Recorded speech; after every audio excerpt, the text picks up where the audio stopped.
Facebook stock plunged as much as 24% in after-hours trading on Wednesday after the company said it expects revenue growth to slow as it puts privacy first and rethinks its product experiences. Wall Street's sharp reaction followed an earnings report that showed slower than expected growth in user numbers and ad revenue. Overall revenue hit $13.2 billion for the quarter, up 42% from the same period a year prior, but below Wall Street estimates. The stock rebounded slightly as the evening wore on, but the news clearly spooked investors. The earnings report offered the clearest glimpse yet into how the Cambridge Analytica debacle impacted the business. News that the data firm accessed information from as many as 87 million Facebook (FB) users without their permission broke in the final weeks of the first quarter. Wednesday's rare moment of weakness came as investors watched the company closely for signs of lingering damage after months of bad press, user outrage and regulatory scrutiny.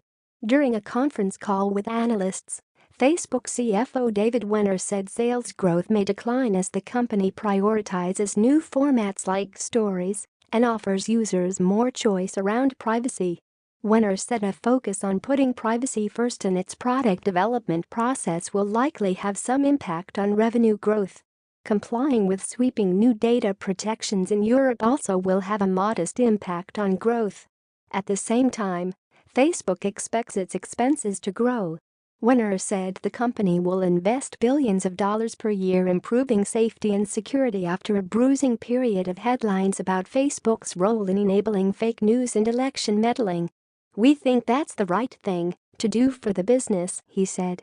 The comments echo a commitment CEO Mark Zuckerberg made last year to invest so heavily in preventing abuse on the platform that it cuts into profitability. Wedbush analyst Michael Pachter called the sales slowdown a self-inflicted wound, not a result of users or advertisers fleeing the platform. The fallout is coming from within the company in an effort to limit fake news, offensive information and security privacy breaches, Pachter said via email. The social network added 22 million daily active users globally during the quarter. That represents a slowdown from the 41 million daily users it added in the same quarter last year. Related, Facebook broke the law and faces maximum fine for Cambridge Analytica scandal. At the same time, Facebook stagnated or even shrank in some of its most developed markets. The number of daily users remained flat in the United States and Canada and declined in Europe.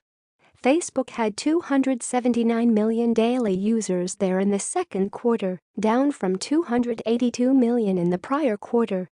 It attributed the decline in part to the rollout of sweeping new data protection regulations there. Even as they predicted slowing sales growth, Facebook executives cited a new figure to remind investors of its massive audience. 2.5 billion people used at least one of Facebook's apps, which include Instagram, WhatsApp, and Facebook, last month.